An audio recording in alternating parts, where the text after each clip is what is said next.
বাংলাদেশের অর্থনীতির মেরুদণ্ড কৃষি, কিন্তু জলবায়ু পরিবর্তন, প্রাকৃতিক দুর্যোগ ও বাজারের অস্থিরতায় কৃষকের উৎপাদন আজ সবচেয়ে ঝুঁকিপূর্ণ খাতে পরিণত হয়েছে।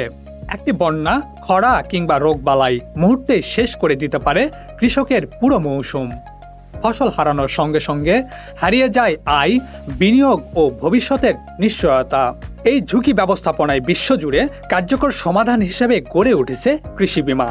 জাপান, চীন ও ইউরোপের দেশগুলোতে রাষ্ট্রীয় সহায়তায় কৃষকরা পাচ্ছেন আর্থিক সুরক্ষা ও উৎপাদনে ধারাবাহিকতা।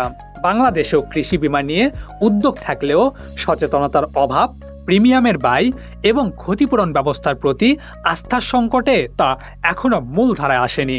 বিশেষজ্ঞরা বলছেন, সরকারি ভর্তুকি, প্রযুক্তি নির্ভর ক্ষতি মূল্যায়ন এবং স্বচ্ছ নীতিমালা নিশ্চিত করা গেলে কৃষি বীমা হতে পারে কৃষকের জন্য একটি শক্ত নিরাপত্তা বলয়।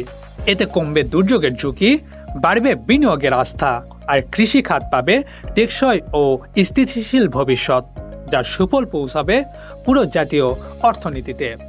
Rajkiran Das, insurance news BD.